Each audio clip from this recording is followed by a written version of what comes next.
Hello, everyone. I'm Cynthia Myers Morrison. I am chair of the Food Addiction Institute and delighted to be here today with Michael Prager. Michael Prager is newly elected, as am I, to the Board of Trustees or Directors of Food Addiction Institute. And he has a long history with Food Addiction Institute from the very beginning. So we'll hear some of that. And I'm looking forward to hearing Michael's story and this whole experience with him today. So, Michael Prager, will you? I know your book, That Boy, Thin Man, and you have an illustrious experience with the Boston Globe and some other things that perhaps you'd like to share about your personal story and then some professional aspects, whatever you'd be willing to share with us. And it's all yours. Okay. Boy, I could go on forever. I mean, the question is, I could take it anywhere. Yes.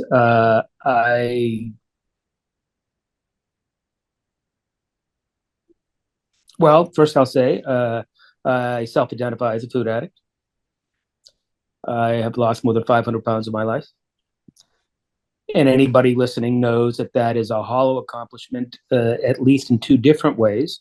I didn't come out of the womb at 700, lose 500, and to get to the 200 that I am today, 212, 215, whatever it is.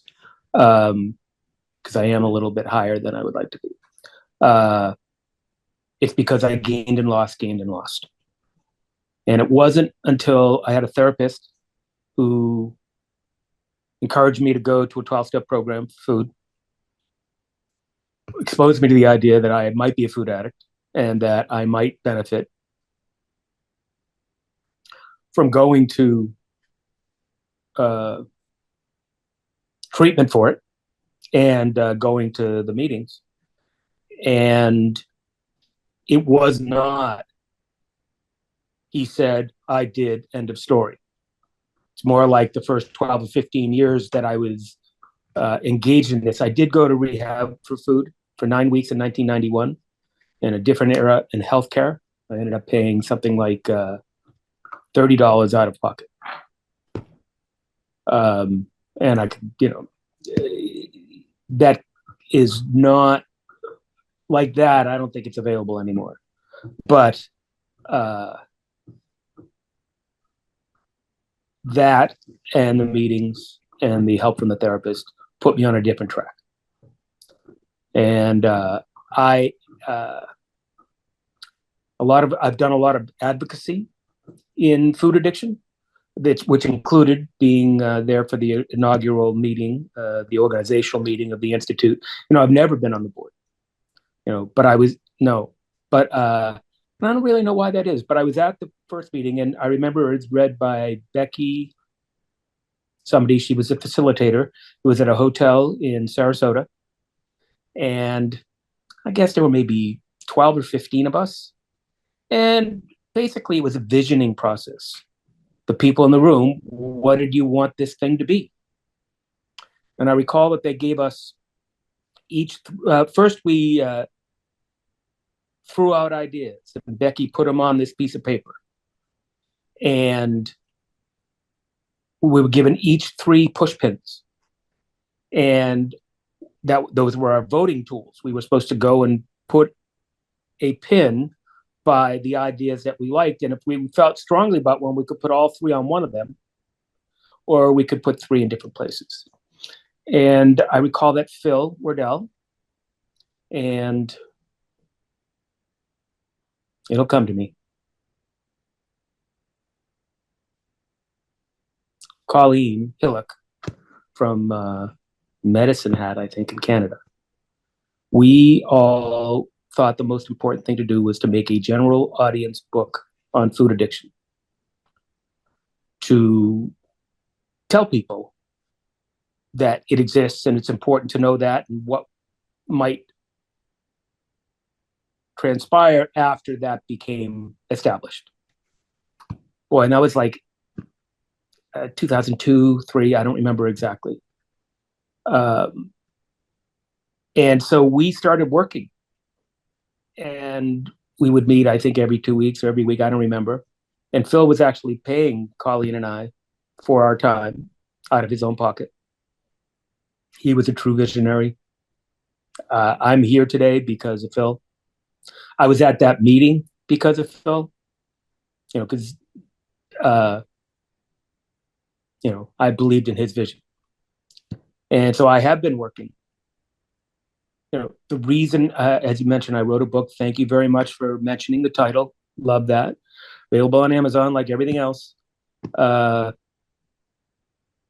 And it actually, we never finished that book as written by the Food Addiction Institute. But I was assigned by Phil and Colleen to write about 10 pages on my story. I should back up a little bit. Two people in my life had said to me at different times, they didn't know each other, when are you going to write your book? And they didn't say, if you were going to write a book, what might you write about? Or anything like that. For them, it was fully formed. I merely needed to, I can't think of that word either, manifest it. And I thought, who wants to read another memoir? Give me a break. And this was in 2002. I thought it was hacked by then.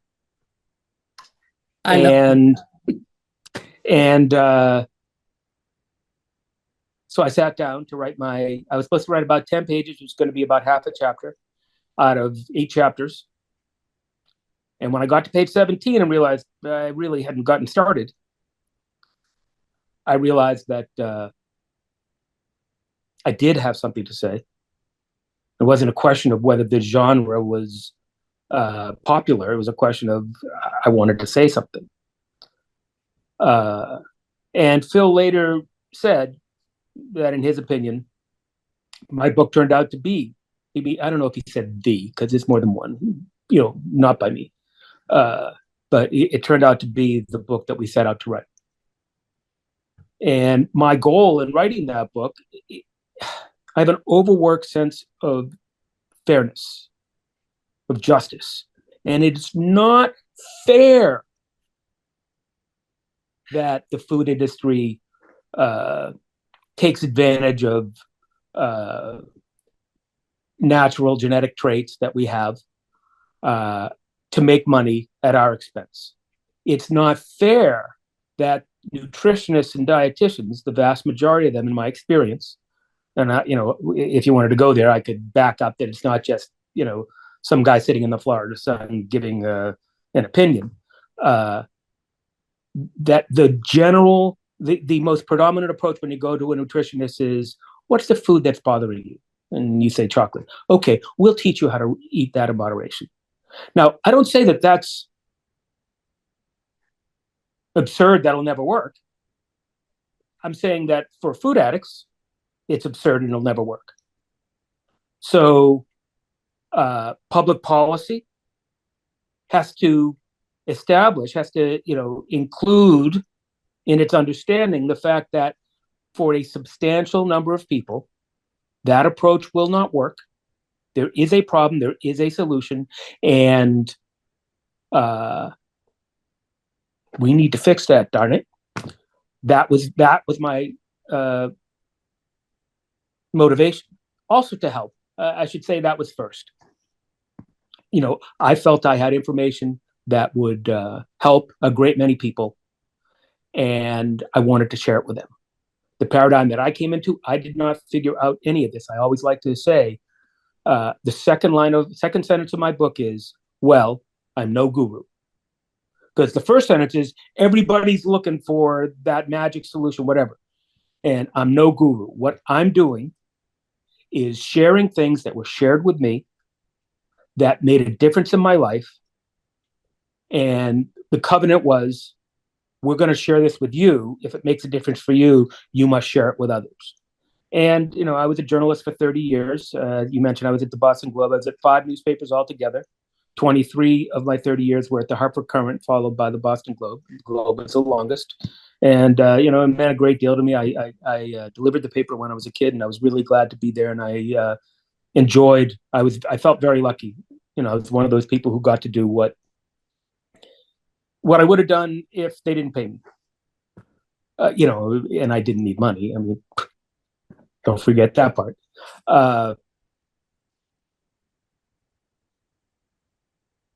So I had the ability to tell stories. I had the ability to organize words just in a, I'm not make no claims to greatness, just, in a way that people could understand. And I wanted to tell the world, hey, pay attention. This could help you. And back then, I think it was, 30 to 30, well, say 30% of Americans were obese or overweight. And now we're close to 40. Now, I do not say that 40% of Americans are food addicts. Absolutely not. But some of them are. And those people can get relief if they follow some of the things that were shared with me and that I then shared. I'm just in the middle of the stream. I didn't begin it. I'm not ending it.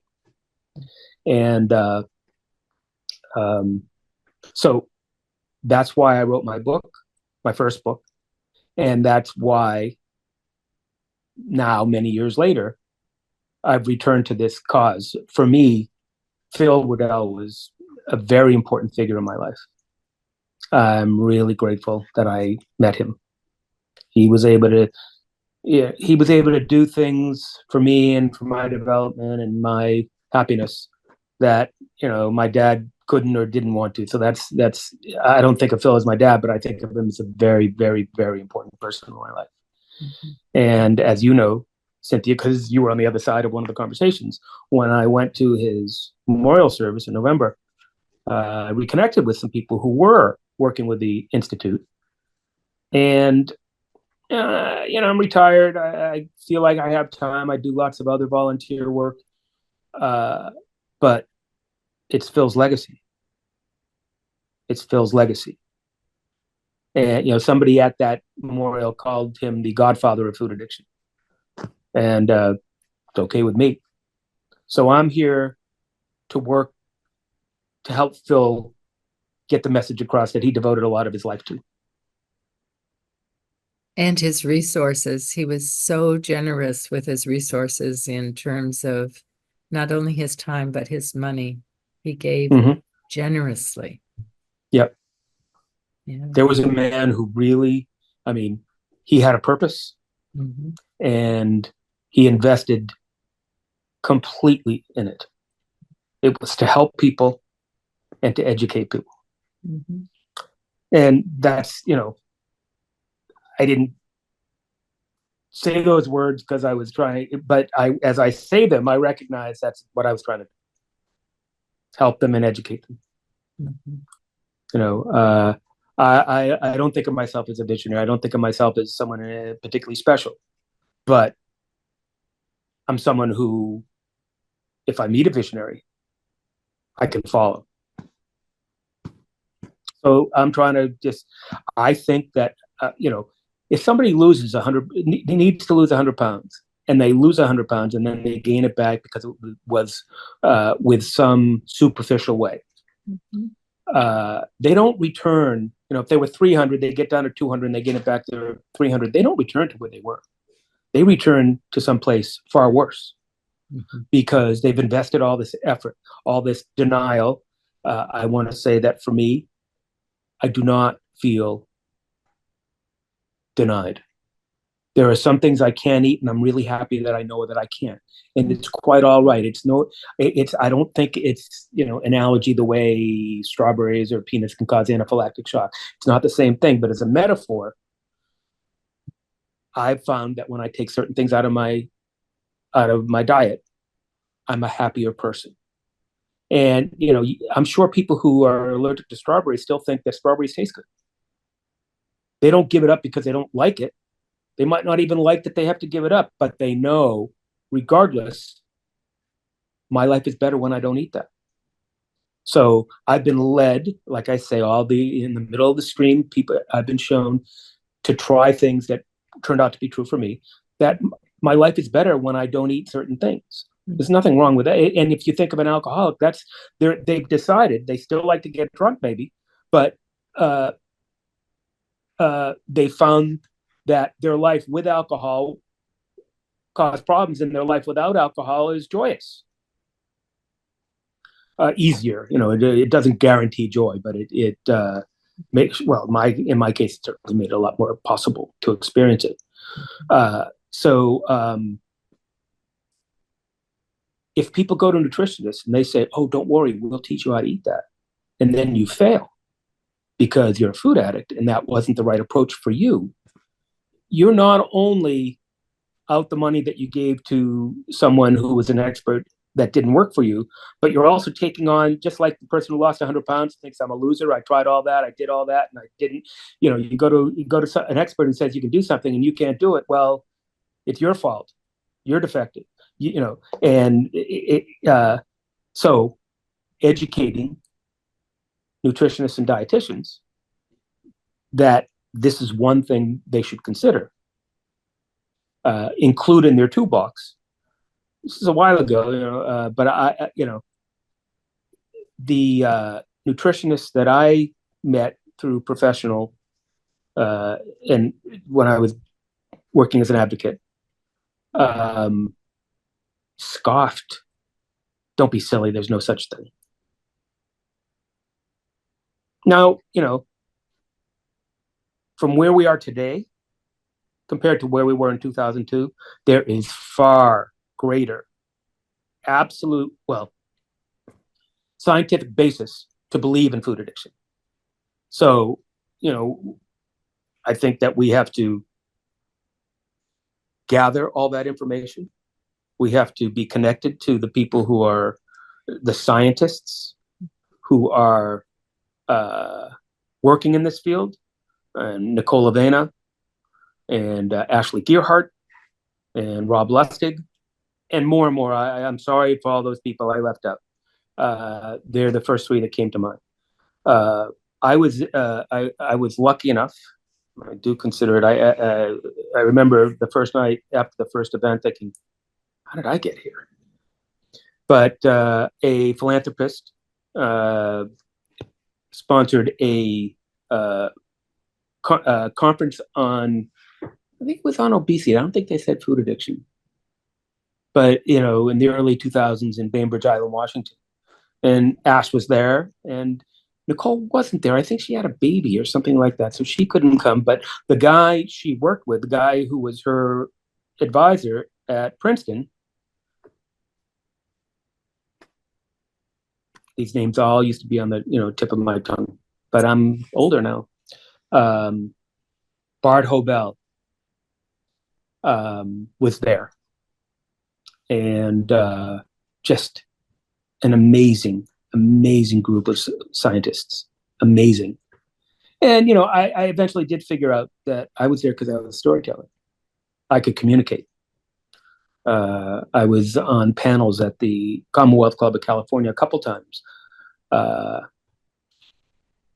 Ashley never made it, but Vera, Dr. Carmen, was there. I'm proud to say she was on that panel because of me. Because the first one, I proposed the idea.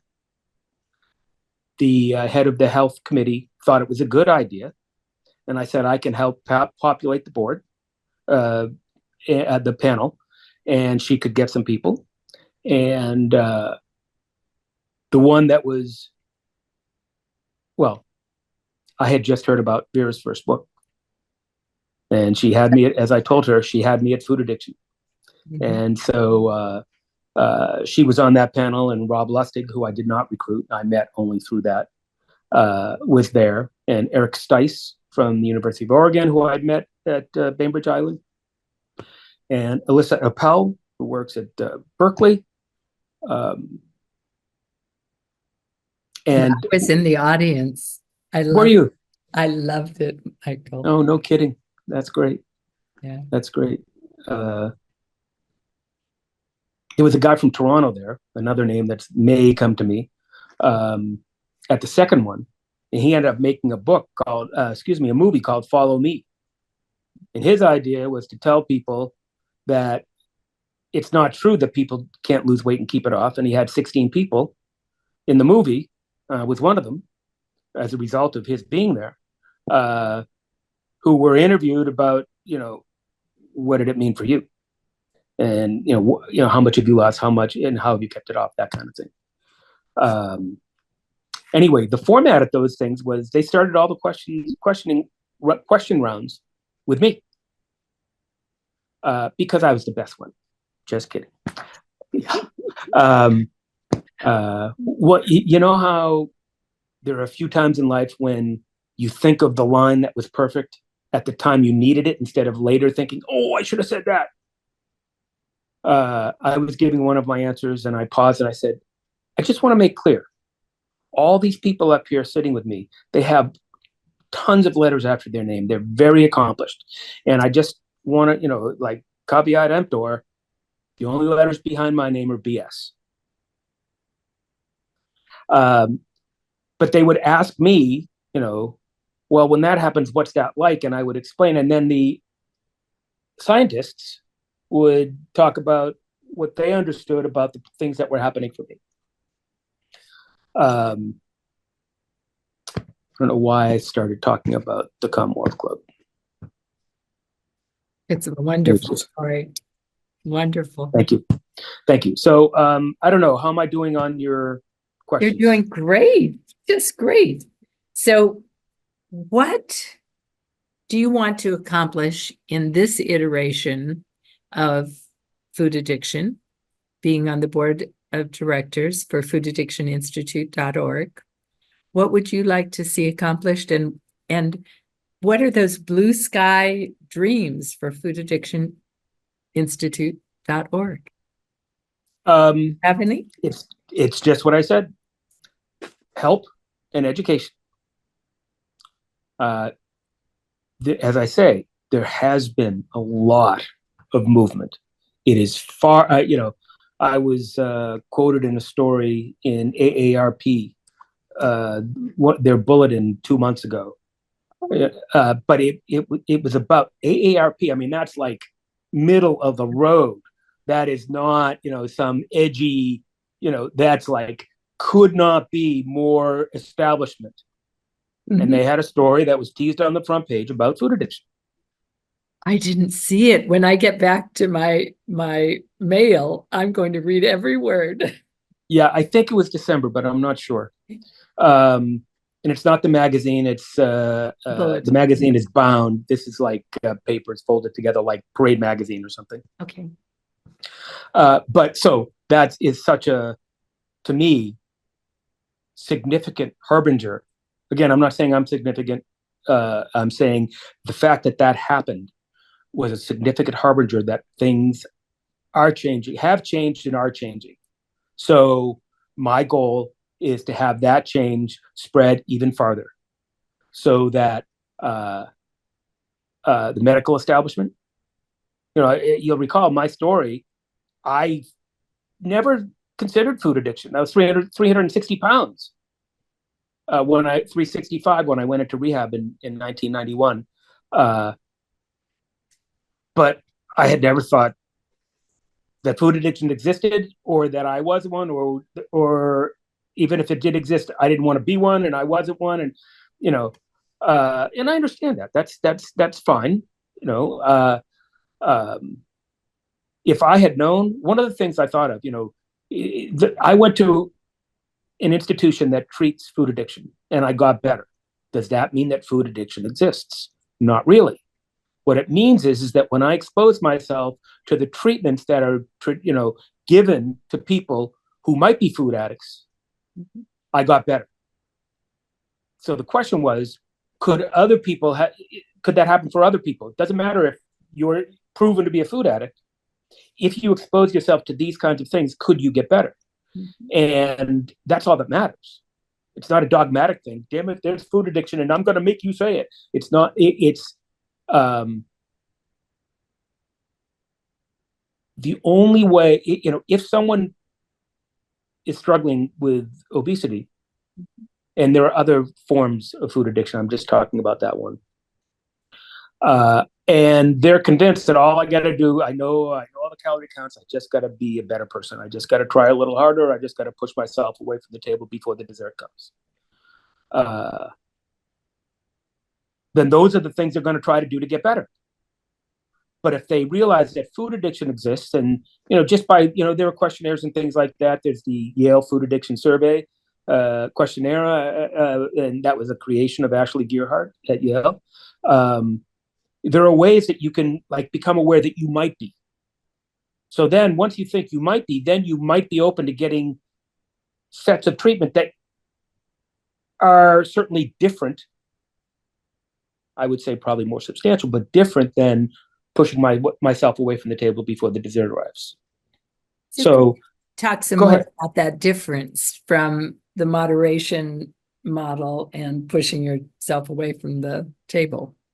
What's the difference in treatment?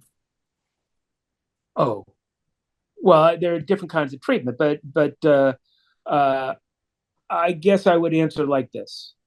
There is some controversy. I try to remain agnostic about it, about the value of bariatric surgery. Don't want to get into that, whether that's good or bad. What I want to say is that if the problem of obese people was solely that their stomachs were too big, then a medical intervention that made their stomachs smaller could very well be the solution to the problem. Right. Certainly in my case, that was not the problem. The size of my stomach was not the problem. It was that I was driven by all sorts of emotional and spiritual deficits that I just came by naturally. And I also needed to lose weight.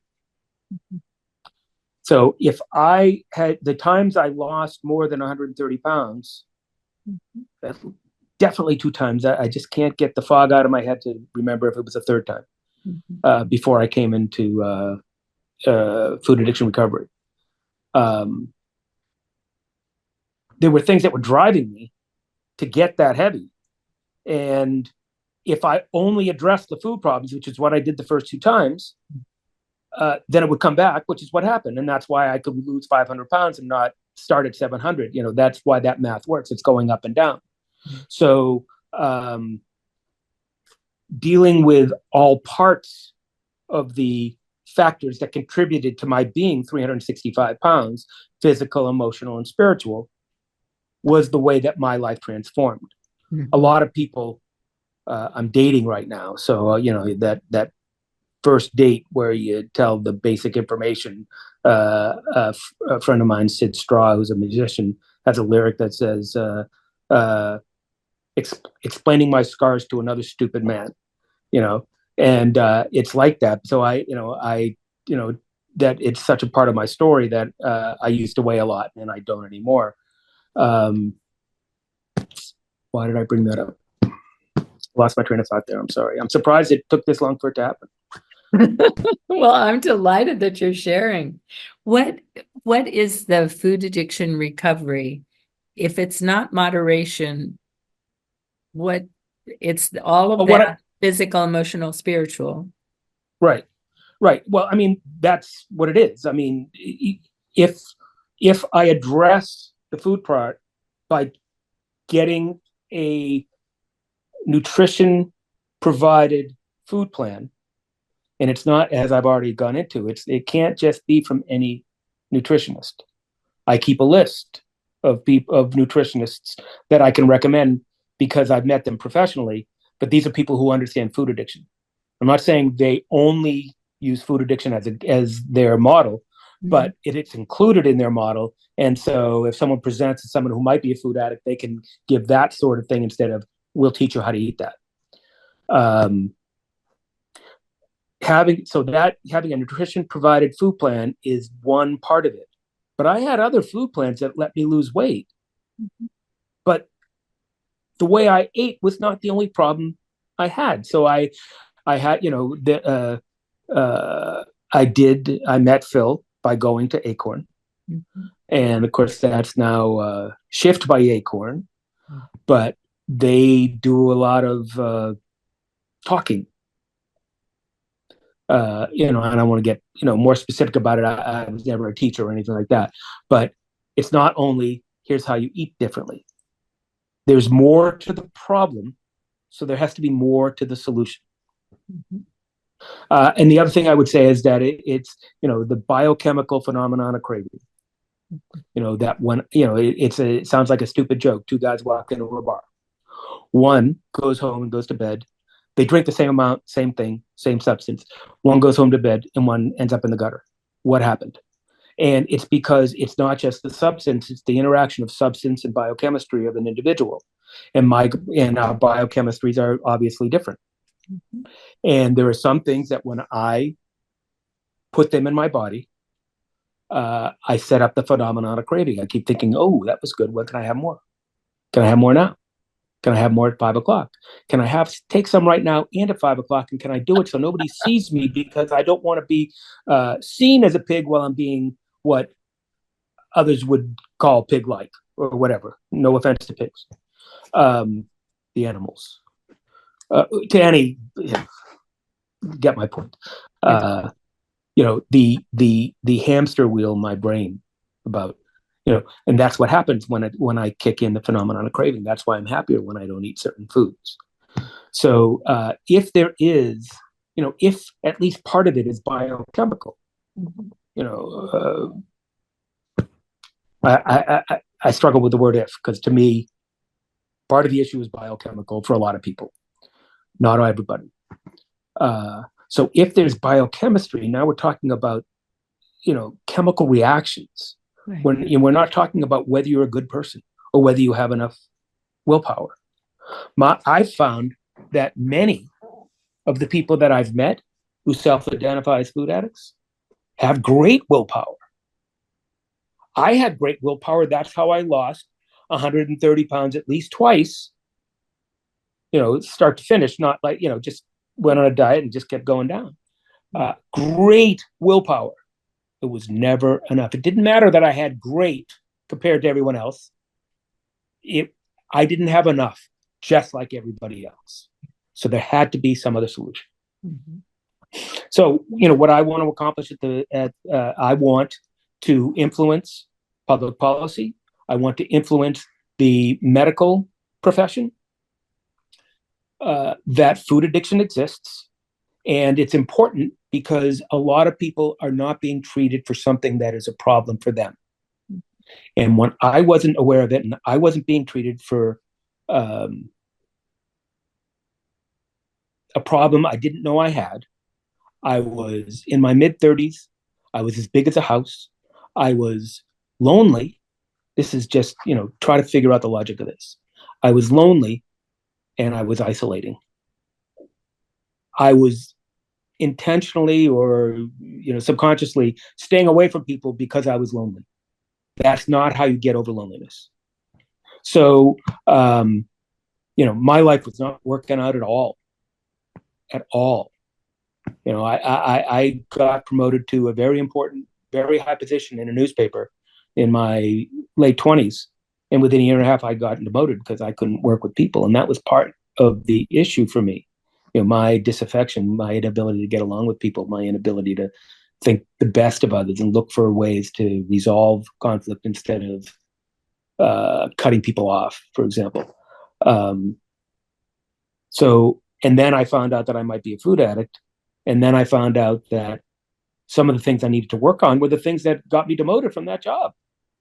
And who would have thought that? I didn't, I came to it. I didn't come, I got shepherded by a therapist. But even after I was coming on my own, I came to lose weight. I didn't come to figure out why I was having conflict at work, but they turned out to be the same thing for me. And I like to talk only from the eye. So I'm not saying, that was my experience. I'm not saying it's everybody's experience. My experience is that I'm not that special. My set of experiences was similar to many other people's. So that's what I want the Food Addiction Institute to do, educate. And by educating, help. And after that, I don't really care. That I sounds don't like really care. a wonderful goal. I don't want to have this, charity for the rest of eternity. I want to change the playing field so that people who are food addicts can get help. And then I'm not saying then the problem's solved. I don't know if there's more work after that. I want to work on education. Sounds good. Sounds great to me. What, as far as Phil's educational materials, could you talk a little bit more about that and how that might play into this education? Because there's been some talk about Phil's Corner, which was in newsletters, being expanded to be on our website, to be a resource location and a legacy place for him. What? Sure. Well, Phil was a PhD. It was not in medicine or any of those related fields. And I did witness his sometimes having trouble getting credibility because people would say, well, what's your training? These are other PhDs, MDs. And they'd look down on him because, oh, yeah, you got a PhD, but you're not an expert like we are. But Phil was a trained researcher. He was a tireless researcher. He had lots of outcome cases because he had been working for decades helping food addicts. So he had, and as I say, he was driven to just what I said, and what other people on the board. Again, I'm not saying it's just me. I'm the greatest. I'm not saying anything like that. But he was driven to collect information and then hand it to the world so that the world could benefit. So there is a lot of information, and by making it all available, let me back up a little bit. I think that one of the things I want to know from you at some point today is, who among us on the board knows the most about where the science is, and what can I learn from them, so that when I found that even though I was a storyteller and I had information to impart, I didn't, with people who weren't already in the tent, I'd say food addiction is this, and say, well, how do you know? And I'd tell them, well, that's an N of one, they would say, and that was correct. But to have science is the only way that skeptics will listen. My telling what happened to me is interesting, maybe, but it's not science. One of the things that Ashley Gerhardt is currently writing an application to the APA to include food addiction or some ultra-processed substance addiction, etc., and to be named, in the Diagnostic Statistical Manual. And she's hoping to be finished with that in March. So that's one of the science. And she's collecting about 400 articles that use the Yale Food Addiction Scale, which is based on the substance use disorder in the DSM already. So she's just changed it to food and some foods and different foods for different people. So that's one aspect. Another aspect is that we in the Food Addiction Institute had proposed and worked on an application prior to Ashley Gerhardt being influenced by Alan Barkott, magic worker, to write.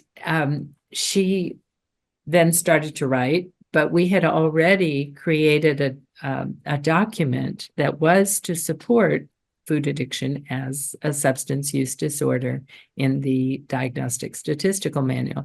So there is a document, an Excel spreadsheet of about 2,000 articles that are science articles, synthesized, that is available to be put on our website for the use of people who want to subscribe and participate in using that. We need to have additional articles added to it on a regular basis. And we had probably another 2,000 articles that were not to go into the application for the APA, but were of interest, that had tangential aspects regarding the food addiction issues. So these are things that are on the table, and the web designer has access to. They were sitting in my website. It's housed there for a time, but they've been moved over to be accessible for Food Addiction Institute. So it's not posted yet, but if there's interest for that being available, which I hope there is, that would be a resource. And then there are all the stories, the storytellers who read those articles or those syntheses and go, now let me tell you these stories, because the research is there that supports food addiction as the biochemical brain disease that we know it is, and that the Yale Food Addiction Scale purports to also know that it is, and that abstinence from some substances, foods in some cases, but very often ultra-processed substances that aren't even food. And then some people, the disease of more, the volume eaters, Yep. it can be absolutely healthy food, but too much for them, for their own particular bodies. Mhm. So all of that is, there are documentations, that are available to look at, and then to tell the stories that the science is there. One of the chapters in my book does exactly what you just described. I think the DSM-4 had 7 substance use criteria, and I think the DSM-5 expanded that. Well, I wrote my book when 4 was the standard. Mhm. And so one of the chapters, I gave the 7, and then I told stories about how every single one fit me. Yeah. So that's a way that I can try as a storyteller to use the science. The experts say food addiction doesn't exist, and at that time it wasn't. In the DSM, I think it was in the Society of Addiction Medicine. The American Society, ASAM. Mm-hmm. Yes. Well, I'll use your standards, and you tell me if they fit. Mm-hmm. Yes, I think that we absolutely want that information. And this is, to me, this is our mission. Mm-hmm. Ashley is a deep and honored friend of our cause, a leader. And I think I'll be in touch with her about where she is and if there's anything I can do to help her. Mm-hmm. But, once it's in the DSM, there'll still be legions of skeptics. Mm-hmm. Oh, fine, it's in a book. They don't know everything. They get most of it right, so there'll still be work for us to do. Absolutely. But having that imprimatur is vital. Mm-hmm. And that was Phil's idea, mm-hmm. 20 years ago, get it in the DSM. And he made progress during his lifetime, and as his life came to an end or closer to the end, I so wanted us to have that completion for him. Mm-hmm. And he'll have to see it in some other way. But I may not get there with you. Mm-hmm. Yeah. Absolutely. Well, with regard to the way of sharing all of Phil's things, are there any words that you'd want to share? I know that there's a book that's coming, or an ebook that's coming. Yeah. Do you want to talk about that?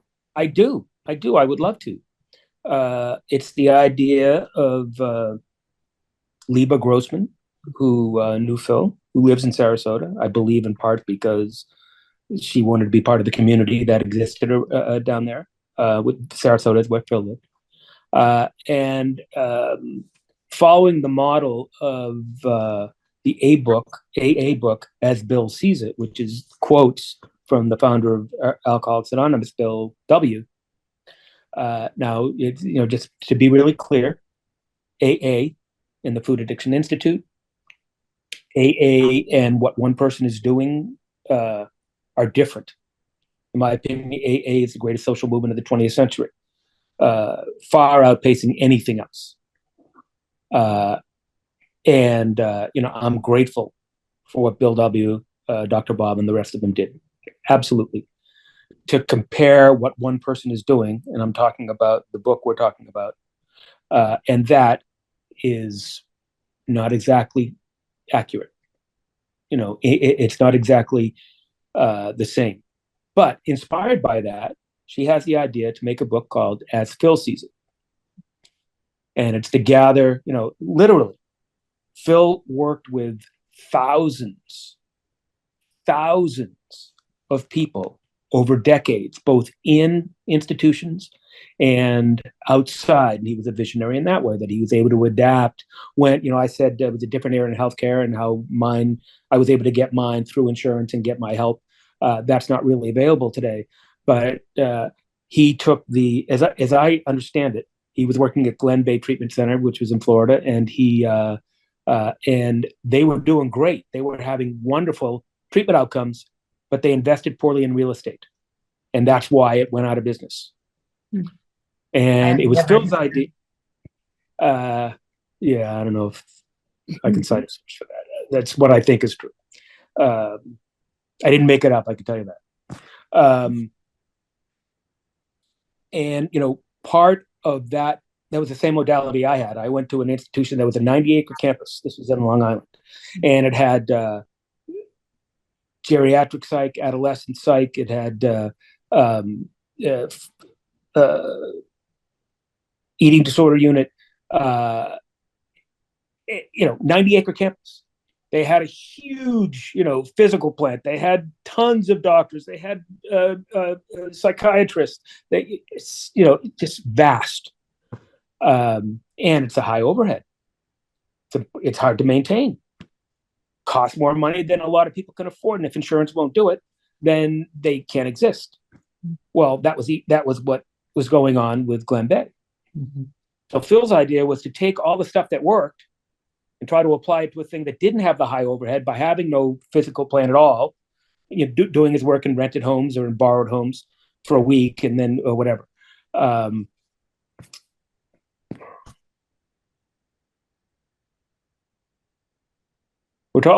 Phil sees it.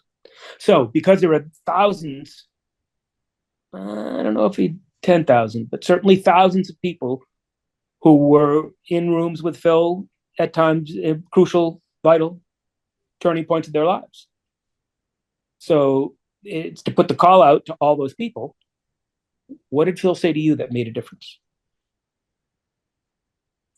And, Phil made a difference. So here's a way to carry the difference Phil was able to make in people's lives, even after he's gone. So I've already submitted 2. I understand you've sent one. Is that true? I sent a short one, and I have the intention to write some more. Yeah. And I know I have more too, but to get the word out to people who had a difference made in their lives, to share some of it. And again, that goes back to one of the first things I said. I'm just somebody who benefited from the work of others, and I'm passing it on. And that's what this book does. And the book is going to be, it's a nonprofit endeavor. It's going to be, some of the proceeds will go to the Food Addiction Institute. I forget what the other half goes to. Shift and Acorn. Shift. Yes, you're correct. I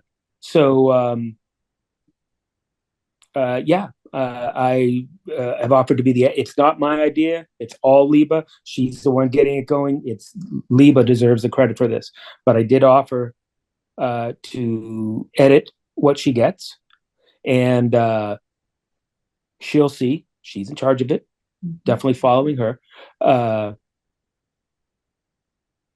of what needs to be done to get that book created. But one of the first things is to get the comments in. Mm-hmm. And so she'll be working on that, and I'll be trying to help her. And the stories, we want the stories that were individual people's stories about what Phil said that made a difference in their lives. Yeah. So, and we can be a conduit for that. And notes about Liebe Grossman, we'll get some more information and the parameters, because she has already a letter ready to go inviting people to participate. So thank you for sharing that. And thank you for being willing to be a collector of Phil's works and the things that he accomplished, so that people will have access to them through foodaddictioninstitute.org. And I'm so grateful to you, Michael, for your story, for participating in this interview today. Do you have any last words that you want to say, or things that you wish someone had said to you earlier in your life? Well, here's the thing about that. As I said earlier, people always want to know, so what did you do? Oh, that's where I lost my train of thought. I was talking about, you go on these dates and you explain, okay, so what worked?